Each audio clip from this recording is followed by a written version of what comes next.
Well, I was driving a van at the time, Vauxhall Valero, I think it is, and quite a big window. And in the corner was what I'd call a penny-sized globe. Right. Which initially thought it was the moon. Right.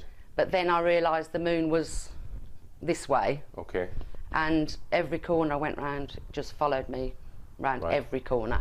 You told me earlier that it had quite crisp edges, so just describe that for me. It almost seemed flat. Right. Not actually a circle, but flat. Right. And pulsing, like a very pale orange, pretty colour. And could you estimate the distance and the size of this thing?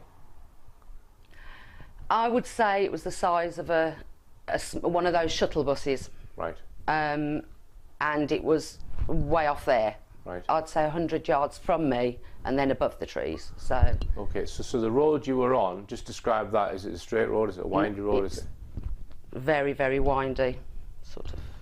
Right. Yeah. And what? And it completely stayed the same place the whole time. Right.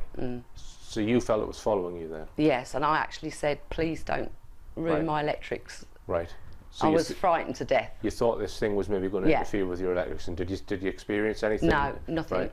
All right. So how long did it last for then? How long did you... Well, I've worked out it's 4 miles, and then pulling in. All right. So it's probably at least 5 or 6 minutes then. Yeah. All right. So what were you feeling when you got to your home? And I was scared to death. Really? Yeah. Really? Yeah. I actually thought that something was going to happen. Right. So I was shaking when I got out the truck. Right. And then I looked up, and then I saw it more clearly, and then it just, like a light switch. So it just went out? All right, you didn't see it go anywhere? No. It just went out, okay. No, there was no...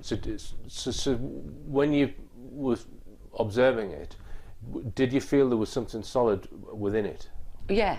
You did? Right. Yeah. Okay. Right. It's almost as if it knew where I lived. So it was in front of you then? Yes. Right. Yeah. Right. Okay, and a skeptic might say, well, if the moon was out that night, you've just mistaken it from the moon. What would you say to that? The moon can't go round corners. Right.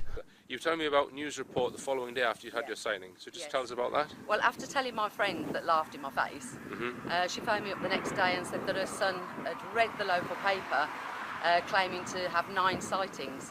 Right. So this made me really thrilled.